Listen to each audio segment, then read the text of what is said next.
안녕하세요. 오늘도 사연살롱을 찾아주셔서 감사합니다.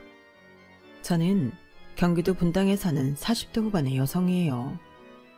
몇 달 전 지인 모임에 갔다가 사연살롱을 알게 돼서 그때부터 푹 빠져 매일 듣고 있어요. 참 갖가지 사연들이 있고 좋게 풀린 케이스가 많아 듣고 나면 기분이 좋아지더라고요. 저도 꽤나 시댁 등살에 시달리던 세월이 있었거든요. 오늘은 그 이야기를 해보려고 해요. 실은 저희가 작년 가을에 지금 살고 있는 분당의 큰 평수 아파트로 이사를 왔어요. 그리고 한 22년을 연을 끊고 살았던 시어머니와 시누이한테 제대로 한 방 먹여줬어요. 역시 진정한 복수는 매일 그 사람 생각을 하며 고통스러워하는 게 아니라 내가 잘 살면 그게 복수더군요. 남편은 집에서 참 제대로 대접을 못 받던 사람이에요. 시어머니가 재혼을 하시면서 신우를 데려왔는데 어찌나 자기 딸만 챙기는지 어릴 때 친어머니를 여인 남편은 평생 가슴에 아픔을 묻고 살아야 했죠. 그럼 이제 본격적으로 저희가 두 사람한테 어떻게 복수를 했는지 차근차근 말씀드릴게요. 저는 대학을 다니다가 집안 사정으로 중퇴를 하고 중소기업에 다녔고 거래처에 다니는 남편을 만났어요. 처음부터 서로를 좋아하게 된 저와 남편은 결혼을 약속하게 됐는데요. 양가 인사를 드리고 상견례를 앞두고 있던 중 제가 임신을 했다는 걸 알게 됐어요. 그 사실을 어른들에게 알렸더니 다들 축하해주는 분위기였는데요. 느닷없이 다음날 시어머니가 저를 보자며 연락을 하셨어요. 분명히 전화통화할 때는 축하한다고 하셨는데 무슨 일인 건지 좀 긴장이 되더라고요. 처음 인사드리러 갔을 때에도 말로는 환영한다 반갑다 했지만 태도나 표정이 어딘지 떨떠름했었거든요. 제가 남편한테 미리 들은 게 있어서 태연하게 있었지만 기분이 좋지는 않았어요. 그런 분이 갑자기 보자고 하니 가슴이 두근거렸죠. 민우가 지 결혼은 지가 알아서 한다길래 그러라고 하기는 했다만 아니 어떻게 이렇게 불쑥에까지 딸려서 오겠다는 건지. 그날 내가 예의상 아무 말 안 했는데 민우 걔는 30년을 알아도 모르겠다. 어떻게 너처럼 별 볼 일 없는 애가 좋다고 결혼을 하겠다는 건지. 대학도 제대로 안 나왔지. 직업이 좋은 것도 아니지. 그렇다고 돈을 잘 버는 건 더더욱 아니지. 상견례 전에 보자고 한 거는 혹시라도 니네 집에서 너 애 가졌다는 거 핑계로 결혼하고 우리 집에서 뭐 보태주기를 바라는 말 나올까 봐서 그래. 니들이 알아서 하는 결혼이니까 니들이 알아서 살아. 알았지? 그렇게 자기 할 말만 잔뜩 하고 바로 가버린 시어머니는 상견례가 끝난 후에는 신우하고 나란히 화장실에서 저와 제 남편 흉을 보더군요. 아니 진짜 뭐 저런 볼 것도 없는 집이랑 결혼을 하겠대. 나도 좋은 며느리 보고 싶은 꿈이 있는 사람인데 내 속으로 안 나왔대도 정말 민우는 알 수가 없다. 내비둬 엄마, 다 지팔자야. 지들이 좋다는데 어쩌겠어. 그렇게 다 지 수준에 맞는 사람 만나는 거야. 아니 그래도 지가 번듯한 대학 나왔으면 비슷한 학벌을 가진 애는 데려와야 될 거 아니야. 수진이 너처럼 공부 잘하고 예쁘고 똑부러지는 거 쉽지 않지. 그렇다고 해도 어디서 저런 애를. 아유 내 팔자야. 그러니까 딱 말 잘 해놔야 돼. 절대 도와줄 거 기대하지도 말라고 해. 내가 여자애 따로 불러서 단단히 말해놓기는 했다. 지가 맑게 알아먹는 애 같았으면 알아서 하겠지. 가자. 화장실 안에 있던 저는 저 말을 다 듣고 나서야 밖으로 나갈 수 있었네요. 남편이 시어머니와 신우가 늘 차가웠고 자기는 늘 뒷전이라고 했었는데 이 정도일 줄은 몰랐어요. 심지어 시부모님은 상견례 때까지만 해도 보태주겠다고 했던 결혼자금을 못 준다고 하더라고요. 남편은 할 수 있는 만큼 설득을 해봤어요. 저한테 약속한 돈이니까 해주세요. 아이도 생겨서 저희도 빠듯한 거 아시잖아요. 제가 가진 돈으로는 모자랄지도 몰라요. 야, 모르겠다. 네 엄마랑 얘기해라. 이런 식으로 시아버지는 말도 안 하고 방으로 들어가 버렸대요. 시어머니는 남편한테 온갖 말로 빈정거렸다네요. 그러게, 누가 네 마음대로 일 벌리라고 시켰니? 아무도 그런 사람 없어. 네가 책임도 못 질 거 일부터 저질러 놓고 여기저기 구걸하면 되겠어? 솔직히 네 짝되래도 너무 마음에 안 들어서 네가 내 친아들이면 도시락 싸가지고 다니면서 뜯어 말렸겠지만 뭐 어쩌겠니? 그랬다가는 내가 내 속으로 낳은 아들 아니라 그런다. 말 들을까봐 가만히 있는 거야. 그러니까 네 능력되는 대로 살아. 남편은 저걸 저한테 다 전해준 건 아니었어요. 저는 나중에 신우가 하는 말을 듣고 알게 됐고요. 아무리 양어머니라고 해도 30년을 같이 살았는데 저러는 게 좀 너무하다 싶더라고요. 사람 사이의 관계가 오래되면 이런저런 정이 쌓이기 마련이니까요. 남편은 어느 정도 예상은 하고 있었지만 막상 일이 이렇게 되자 미안해 죽겠다고 하더라고요. 태어날 아이한테도 너무 미안하다고요. 저는 그동안 남편이 어떻게 살았을지 상상도 되지 않더군요. 너무 딱하고 안타까웠어요. 나도 자기가 어머니랑 누나가 쌀쌀 맞다고 뒷전이라고 할 때 예상은 했었어. 집안 이야기 거의 안 한 게 이래서였네. 진짜 외로웠겠다. 나 같았으면 못 견뎠을 것 같아. 아무리 친자식이 아니어도 이렇게 어른이 될 때까지 함께 살았는데 참 너무하신다. 괜찮아. 그런 거 일일이 신경 쓰다 보면 나만 우울해져. 빨리 잊어버리면 돼. 남편은 이런 일에 아주 익숙하다는데 웃더라고요. 시어머니와 같이 살기 시작한 순간부터 남편은 신우와 비교를 당하며 살았다고 하더라고요. 특별히 남편이 뒤떨어지지도 않았고 꽤 준수한 편인데도 그렇게 깎아낸 일이라 바빴대요. 시아버지는 집안일에는 관심 없었고요. 남편의 어린 시절을 생각하니 정말 마음이 아프더라고요. 남편은 아빠까지 덩달아 누나만 인정하고 예뻐하는 걸 보면서 언젠가 자기도 꼭 인정받겠다는 각오로 열심히 공부해서 좋은 대학도 가고 좋은 회사에도 들어갔지만 다들 남편이 이룬 것에 대해서는 시큰둥하고 그까짓 거 이런 반응이었다고 하네요.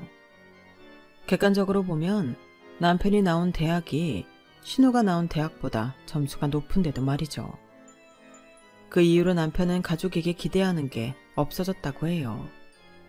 그저 얼른 이 집안에서 빠져나가지는 일념 하나로 살다가 저를 만났고 이제야 인생에 햇빛이 드는 것 같다고 하는 거였어요.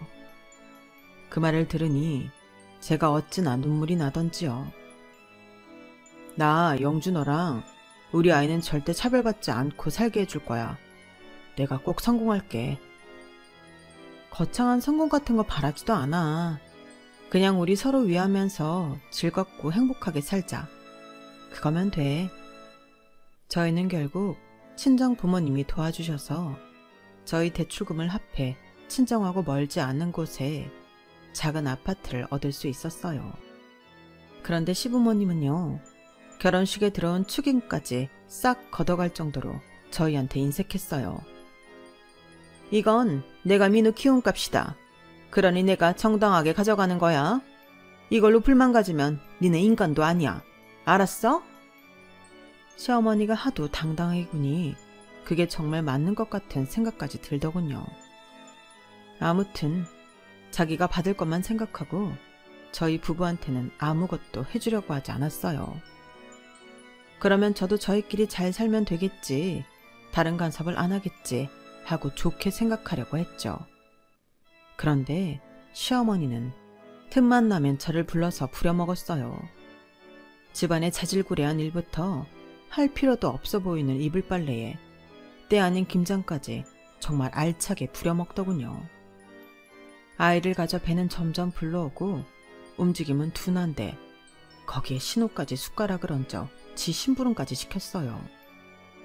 시댁하고 저희 집이 버스로 30분은 되는 거리였음에도 말이에요. 집에 오는 길에 마트에 들러 뭘 사다 달라고 하는 게 제일 많았죠. 제가 무슨 자기네들 비서라도 되는 줄 아는 것 같더라고요. 아니, 요즘 어떤 비서가 저런 일을 하나요? 이건 뭐 몸종 취급이었어요. 그래도 저는 혹시라도 남편한테 마음을 주지 않을까 하고 참고 또 참았어요. 제가 잘하면 저희를 좋게 봐줄지 모른다는 희망을 가졌거든요. 사람이 그렇잖아요. 누가 자기한테 계속 호의를 베풀고 진심으로 보이면 싫었다가도 그 사람을 다시 보거나 좋게 보잖아요. 그렇게 관계를 개선하고 싶었던 마음이 컸어요. 당연히 남편한테는 말하지 않았고요. 남편이 알면 가만히 있지 않을 게 분명했어요. 안 그래도 제가 임신하고 나서 몸이 안 좋을까봐 늘 전전긍긍하는 사람인데 시댁에 가서 오만 일을 다 하는 걸 알면 어떻겠어요. 저랑 아이는 차별받지 않고 살게 해주겠다던 그 사람 자존심에도 상처를 주게 되니 딱 입 다물었던 거였어요. 그렇게 살얼음판 같은 기분 속에서 꾹꾹 참으며 시댁 일을 하던 어느 날 확 터져버린 사건이 있었어요. 신우가 저한테 속옷 싸우라는 심부름을 시켰는데 제가 물건을 잘못 샀다며 펄펄 뛰더라고요. 아니, 내가 분명히 사이즈 말했는데 이런 걸 사오면 어떡해? 딱 보면 모르나? 올케는 그렇게 눈치가 없어? 이게 내 사이즈로 보여? 샘플 걸어놓은 것 중에 없으면 다 포장되어 있는데 제가 어떻게 알아요? 저는 형님이 말씀하신 게 그건 줄 알았어요. 아, 변명은 집어치우고 앞으로는 사기 전에 사진 찍어서 나한테 보내. 이런 것까지 내가 일일이 확인해야 되나? 올케가 좀 잘해라. 그래야 엄마도 아빠도 마음이 풀려서 민우한테 나중에 뭐 하나라도 물려주지 않겠어? 이런 식으로 하면 주고 싶던 마음도 싹 달아나지. 아, 정말 이거 올케 돈으로 해. 난 이거 돈 못 줘. 이건 정말 도우미한테도 저렇게 못하는 시대인데 어떻게 저럴 수 있나 싶었어요. 눈물이 절로 나더라고요. 그래도 그날 일을 꾹 참고 하던 도중에 마트에 갈 일이 생겨 나왔거든요. 그런데 시어머니가 친구분하고 저만 치서 걸어오더라고요. 제가 일부러 길을 피해서 가는데도 두 사람이 하는 얘기가 다 들렸어요. 아유, 며느리 잘 얻어 좋겠다. 나는 이제 들어가서 내 손으로 다 차려먹고 치워야 되는데 무슨 복이야. 부엌댁이잖아. 걔가 무슨 며느리야. 그런 며느리 트럭으로 갖다 줘도 싫다. 트럭만 같지. 보통 마음에 안 드는 게 아니구나. 그래도 네 손주 임신했잖아. 너무 그러다가 잘못되기라도 하면 어떡해. 얘, 임신은 나도 해봤고 너도 해봤어. 그 정도로는 까딱도 안 해. 척 보면 아는 거잖아. 아니, 대학도 못 나온 게 이 정도 대접해주면 그것도 감사하다고 처리해야 되는 거 아니니? 그리고 뭐 내 친손주니? 몇십 년이 지났어도 내 새끼는 우리 수진이 뿐이야. 수진이가 낳은 손주가 내 손주야. 물론 저를 어느 정도 얕보고 일부러 부려먹는 건 잘 알고 있었어요. 그런데 자기 친구한테 대놓고 저를 부엌댁이라고 하니 저는 너무 충격적이었어요. 저더러 대학 중퇴라고 뭐라고 했지만 시어머니가 하는 말에는 교양이라곤 한 숟가락도 들어있지 않았어요. 저를 부엌댁이라고 한 건 그렇다 치는데 자기 손주는 신우의 손주밖에 없다는 말에 정말 참담하더군요. 남편이 이야기를 직접 하지는 않았지만 제가 생각했던 것보다 남편을 더 우습게 여기고 있는 게 분명했어요. 저는 그 길로 마트에 가지 않고 집으로 와버렸어요. 다시는 가지 않겠다고 다짐을 하면서요. 집에 와서 1시간이나 됐을까요? 시어머니랑 시누이가 번갈아 가며 전화를 하더라고요. 제가 전화를 받지 않자 급기야는 저희 집까지 쳐들어오더군요. 시어머니는 저를 보자마자 머리끄댕이를 잡아당겼어요. 야, 너 왜 내 전화 안 받아? 네가 뭔데 나를 무시해? 왜 저녁을 하다 말고 와서 사람 전화도 안 받는 거야? 네 신우 전화는 왜 안 받고? 친구 데려간다고 내가 했어 안 했어? 너 일부러 나 친구 앞에서 물 먹인 거지? 이게 정말 보자 하니까 하찮은 걸 며느리라고 받아줬자니 눈에 뵈는 게 없어? 저는 시어머니 손을 겨우 떼어낸 후에 얼굴을 똑바로 보고 말했어요. 더는 거기 가서 일 안 해요. 제가 부엌댁이라면서요. 어머니 손주는 어머니 딸이 낳은 손주밖에 없다면서요. 제가 왜 이런 대접을 받아야 돼요? 대학 졸업장이 없어서요? 아니면 민우 씨랑 결혼해서요? 그리고 저를 며느리로 받아줬다고요? 어떤 시부모가 임신한 며느리를 그렇게 부려먹고 그것도 모자라서 집에서 쉬는데 머리채를 잡아요? 앞으로 저한테 아무것도 바라지 마세요. 어머니도 저희 결혼할 때 아무것도 안 해주시고 오히려 축의금 다 가져가셨잖아요. 저는 저를 부엌댁이라고 하고 집안 허드렛 일부터 오만 힘든 일만 시키면서 며느리라고 하지도 않는 분, 시어머니라고 생각하기 싫네요.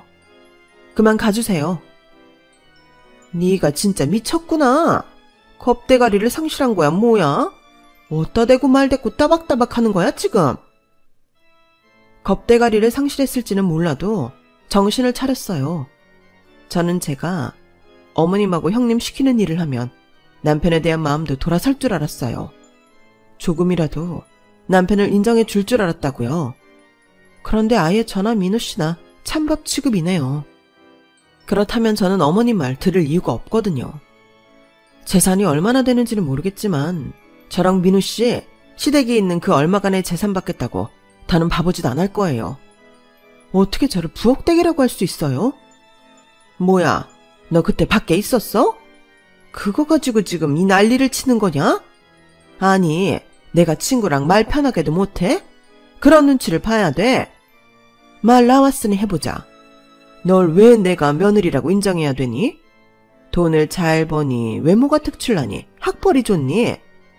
전에도 말했지만 너는 아무 해당 사항이 없어. 그러면 밥값은 해야 되잖아. 그 밥값 해주게 한 걸 가지고 이따위로 시위를 해? 저는요, 사실 그 잘난 형님하고 저희가 무슨 차이가 있는지도 잘 모르겠어요. 형님은 회사도 안 다니고 집에서 놀잖아요. 그리고 어머님은요? 뭐 하셨는데요? 지금은 뭐 하시는데요? 아무것도 안 하시잖아요. 저는 어머님은 뭐가 특출나신지 잘 모르겠어요. 아무리 민우 씨가 어머님 친자식이 아니어도 그렇지 같이 보낸 세월이 얼만데 이러실 수가 있어요. 그게 능력 있고 배우는 사람 행동은 아니라고 생각해요. 저는 어머님하고 형님한테 부엌대기 소리 들으면서 일 못해요. 제 아이한테 미안해서라도 못하겠어요. 이제 저 시댁 안 갈 거니까 어머니도 이렇게 찾아오지 마시고 연락도 하지 마세요. 그러자 시어머니는 얼굴이 시뻘개져서는 씩씩대며 저한테 달려들더군요. 저는 시어머니 기세에 뒤로 밀리면서 넘어질 뻔했는데 그때 뒤에서 누가 저를 받쳐주는 거였어요. 남편이었어요. 마침 퇴근한 남편이 난리가 난 걸 보고 바로 저를 붙잡아 준 거였죠. 지금 임신한 사람한테 뭐 하는 거예요? 얘가 미쳤어. 감히 시애미한테 말대답을 하고 댐벼? 얘가 뭐라는 줄 아니? 다시는 시댁에 발길도 안 하겠대. 내가 시키는 거 안 한대. 시켜요? 뭘 시켰는데요? 엄마 그동안 이 사람한테 무슨 짓 한 거예요? 설마 이런 몸을 한 사람 데려다가 일 시킨 거예요? 남편 분노지수가 점점 높아지자 목소리까지 커지고 시어머니도 놀랐는지 좀 더듬더군요. 얘, 뭘 그렇게 잡아먹을 듯 쳐다보냐? 시어머니가 며느리 일 좀 시킬 수도 있지. 그걸 갖고 네가 이런 식으로 편을 들면 되겠니? 그러니까 얘가 아나무인으로 구는 거잖아. 내가 엄마를 몰라요? 어떻게 했을지 뻔하지. 나한테 한 게 있는데. 이 사람 잘못으로 뒤집어 씌울 생각하지 말고 얼른 가세요. 돌아가시고 발길도 하지 마시라고요. 너 내 얘기는 다 들어보지도 않고 이러기냐? 뭘 들어요 듣긴. 안 들어도 다 알겠는데요. 너 이런 식으로 나오면 진짜 국물도 없다. 언제는 있었어요. 이제 그런 협박 안 먹히니까 가세요.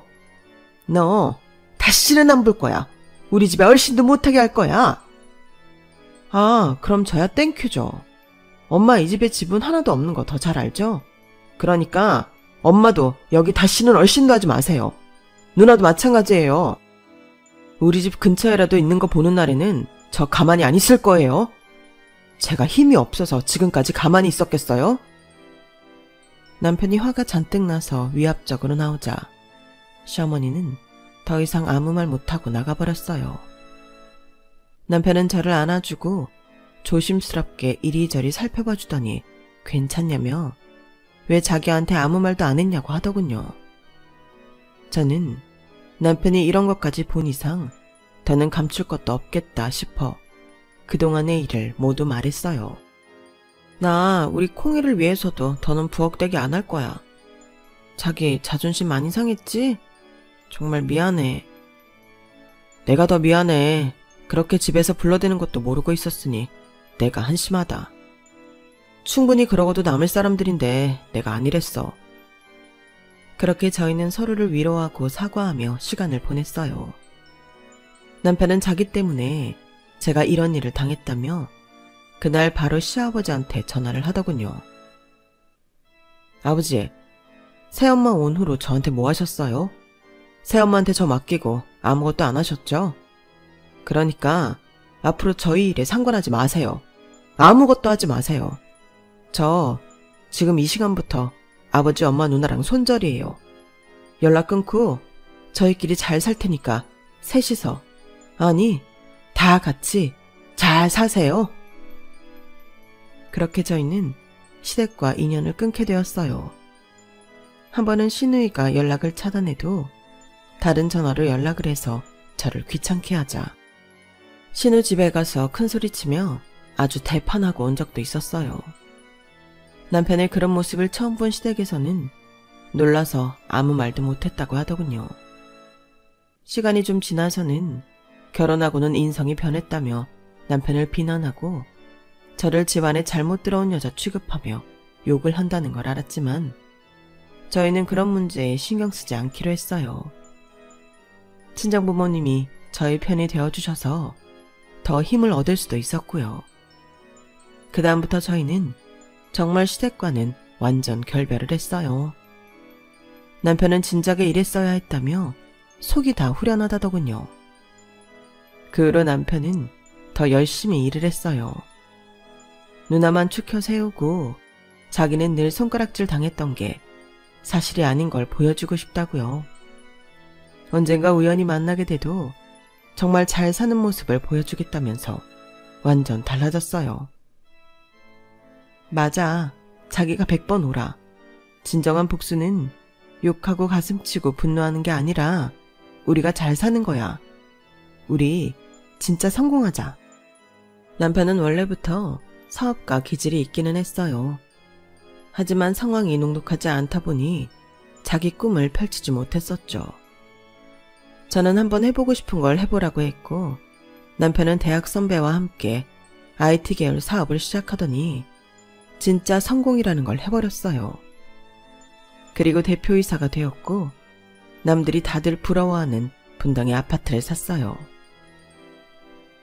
참, 이렇게 여기 서서 바깥을 보니 감회가 새롭다. 지난 22년간 앞만 보고 달려온 것 같기도 하고 가슴이 찡하네. 당신 진짜 수고 많았지. 이제 좀 쉬면서 일해. 나이도 생각해야지. 다 아직 한창 일할 나이야. 하긴 그래도 우리 지수하고 시간 좀 많이 보내야겠어. 이러다 언제 훌쩍 결혼한다고 곁을 떠날지 모르잖아. 당신하고도 오붓한 시간 많이 가질게. 당신만 위한 시간도 좀 가져. 오롯이 혼자만 생각하는 시간이 필요해. 남편은 의지 하나로 성공을 이루어냈고 저는 그런 남편이 너무도 자랑스러웠어요. 그렇게 아파트로 이사하고 얼마 되지 않아서 저한테 전화 한 통이 걸려왔어요. 시댁 친척분이었는데 곧 시아버지 팔순인데 그래도 그때는 와봐야 되지 않겠냐고 하더군요. 어떻게 전화번호를 알았는지 물었더니 우연히 제 친구와 자기가 아는 사이라는 걸 알게 돼서 번호를 물어봤다네요. 그 전화를 받고 저는 좀 생각을 해봤어요. 아무리 연을 끊었어도 아버지가 팔순을 맞았는데 남편한테 알려주기는 해야 할 것 같더라고요. 저는 일단 사실대로 말을 한 뒤에 가든 안 가든 남편이 원하는 대로 하라고 했어요. 남편도 그동안 자기가 아버지 생일을 잊고 있었다더군요. 그러더니 한번 가보자고 했어요. 축하해주고 싶은 마음은 없지만 그래도 팔순은 가야 될 것 같다고요. 그쪽에서 어떻게 나올지 감이 안 잡혀서 일단 딸한테는 말을 하지 않고 저와 남편 둘만 가기로 했죠. 대형 식당 앞에는 시아버지 이름으로 팔순 생일 예약이 써있더군요. 안에는 화려한 복장의 시어머니와 시누이가 바로 눈에 띄었어요. 시어머니는 저희를 알아보더니 바로 인상을 쓰더라고요. 저를 무섭게 흘겨보기도 했고요. 시누이는 저와 남편의 차림새를 꼼꼼히 보더니 이러더라고요. 어디서 또 그럴싸한 건 빌려 입고 왔네. 일단 왔으니 맛있게 먹어. 근데 공짜는 아니다. 니들 우리 가족 아니잖아. 돈은 내야지. 라며 그 자리에서 저희한테 돈을 받더군요. 남편과 저는 따로 챙긴 봉투 2개를 각각 신우와 시모 앞에 내밀었고 두 사람은 아내의 돈을 보고는 잠시 눈이 휘둥그레지며 저희를 다시 보더라고요. 그러더니 시누이가 삐죽거리며 웃었어요. 있잖아. 나는 회사에서 임원돼서 연봉 1억 가까이 받아. 우리 남편은 퇴직하기는 했는데 그래도 고깃집 차려서 장사 잘하고 있고. 니네는 어디 살아? 아직도 그 촌스러운 동네에 사니? 우리 아파트 구경 올래? 인천이라서 공기도 좋고 신축이라 아파트 단지도 엄청 깨끗하고 넓어. 내가 진짜 성공한 인생이 뭔지 보여줄게. 기왕 만났으니 이 정도는 해줘야지. 그래도 명색이 누나인데. 그러더니 시누이는 저를 보며 이렇게 말했어요. 옳게. 그때 그렇게 박차고 나가서 지금 봐. 남의 명품 몹시나 빌려입고 20년 만에 시댁 온 거 쪽팔리지도 않아? 그러게 그때 조금만 참지. 그럼 아빠랑 엄마가 불쌍하다고 뭐 하나라도 줬을지도 모르잖아. 올케가 민우를 진심으로 생각했으면 그러면 안 되는 거였어. 정말 가소로운 건 시누이와 시어머니였는데 두 사람은 저희를 가소롭다는 데 쳐다보며 비웃더라고요. 저와 남편은 그저 묵묵히 쳐다만 봤어요. 진짜 가진 사람은 이럴 때 여유로운 거구나 하는 걸 알겠더라고요. 그러자 남편이 이렇게 말했어요. 한번 집에 초대할게. 우리가 어떻게 사는지 직접 봐.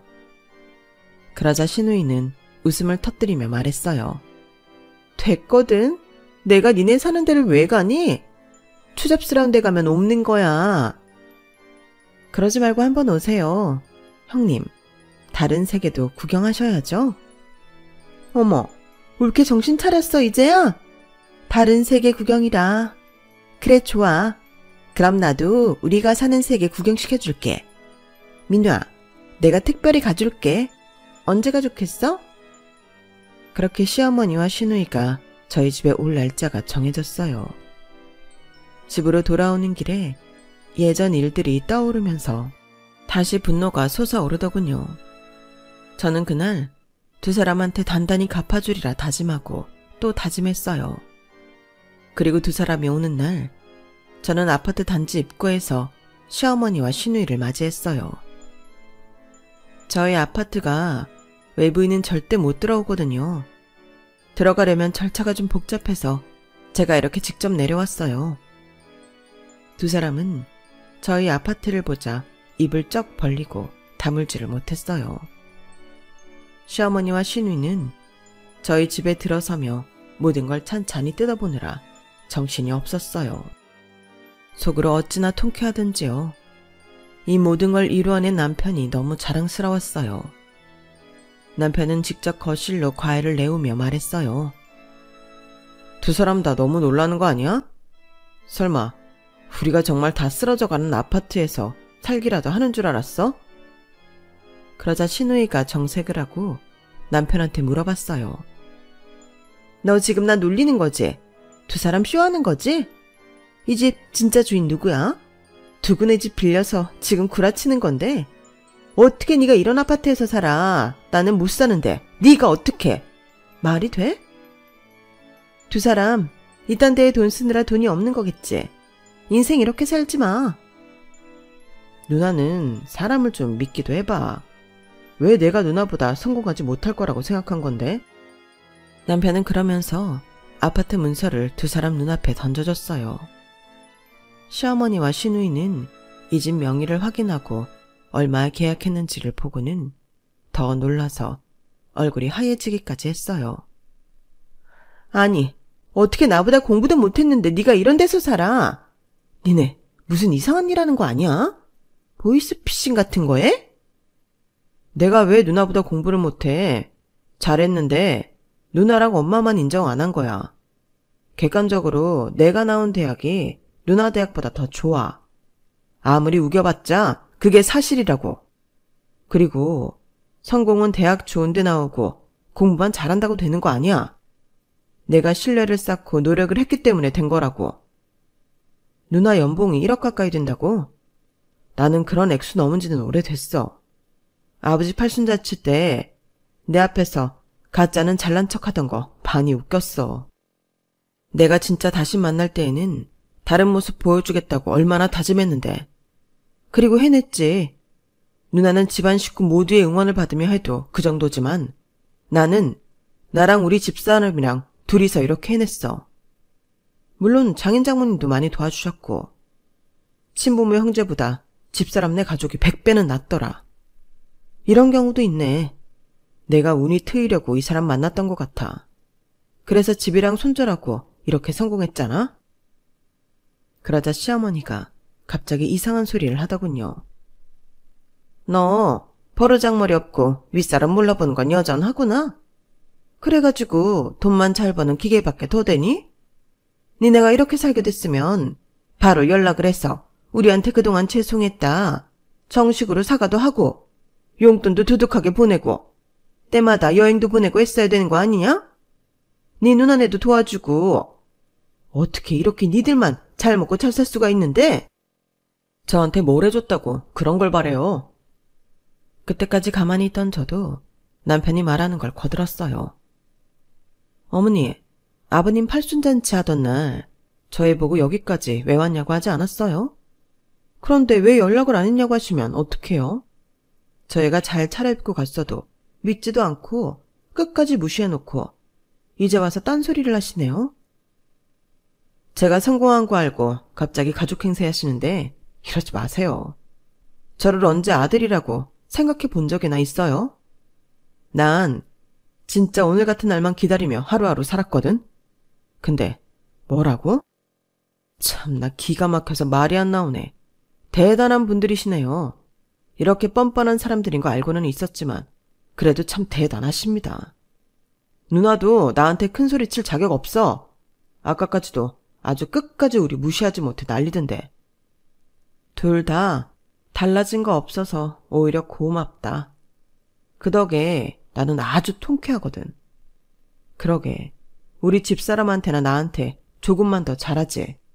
그랬으면 우리가 뭐 콩고물이라도 줬을지 모르잖아. 그러자 시누이가 악에 받쳐서 소리를 질렀어요. 웃기지 마. 뭐? 콩고물? 네가 그딴 소리하고도 계속 잘 살 것 같아? 이런 데 사니까 눈에 뵈는 게 없어? 나 너 어디까지 추락하는지 지켜볼 거야. 맞다. 네 누나 말이 맞아. 하늘도 너 같은 것들은 그냥 안 둘 거다. 다 하는 대로 받는다고. 니들 두고 봐라. 그 말은 엄마랑 누나한테 돌려줘야 할 것 같은데요. 하는 대로 돌려받을 거예요. 지켜보세요. 내가 잘 되는지, 누나랑 엄마가 잘 되는지. 저는 나서서 현관문을 열고 두 사람을 쫓아내기 시작했어요. 이제 그만 가주세요. 저희는 보여드릴 거 다 보여드렸으니까 이제 외출 좀 하려고요. 누나, 가기 전에 한마디만 할게. 혹시나 엄마랑 아버지 돌아가셔도 나한테 연락 같은 거 할 생각 하지 마. 저번에 팔순 갔다 온 걸로 나는 할 도리 다 했다고 생각해. 그때 나랑 이 사람이 낸 돈으로 전부 다 했다고 생각하라고. 내가 굳이 갔던 거는 이렇게 잘 사는 거 보여주고 싶어서였어. 이제 할 거 다 했으니까 얼른 가. 나가진 않을게. 그러자 자존심이 상한 신우가 갑자기 저한테 달려들더군요. 남편은 무서우니 저를 잡으려던 거겠죠. 남편은 바로 경비실에 연락을 했고 경비 직원들이 올라와서 두 사람을 집에서 끌어냈어요. 그리고 남편은 바로 저를 폭행한 죄로 진단서를 끊어서 경찰에 신우이를 고소했어요. 그러자 그렇게 못되게 굴던 신우이랑 시어머니가 제발 한 번만 봐달라며 싹싹 빌더라고요. 알고 보니 신우이는 몇 달 전 회사에서 잘렸고 퇴직금으로 생활하고 있었는데 저희한테 허풍을 친 거였어요. 하지만 남편은 끝까지 합의를 해주지 않겠다고 세게 나갔죠. 그러자 다시는 저희 앞에 나타나지 않겠다는 각서를 쓰고 공증까지 받겠다더군요. 저희는 두 사람의 각서를 받아 정말 공증을 한 후에야 선처를 해줬어요. 아무튼 저희는 그 통쾌한 복수극을 하고 얼마나 후련해 있는지 몰라요. 지금도 틈만 나면 다른 사람 통해서 저희한테 연락하려고 하는데 저희가 절대 받아주지 않고 있어요. 저희 가족은 지금까지처럼 더 열심히 재미있게 잘 살려고 해요. 누군가한테 돈을 자랑하고 부를 과시하며 사는 인생이 행복하다거나 바른 삶 같지는 않습니다. 하지만 시대가 한 행동은 절대 후회하지 않습니다. 그래서 이젠 신경 쓰지 않고 더 행복하게 살려고 해요. 그럼 긴 얘기 들어주신 모든 분들도 행복하세요. 감사합니다. 여러분, 사연 댓글에 응원과 현명한 조언 부탁드려요. 좋아요와 구독은 저에게 큰 힘이 됩니다. 오늘도 좋은 일 가득하세요.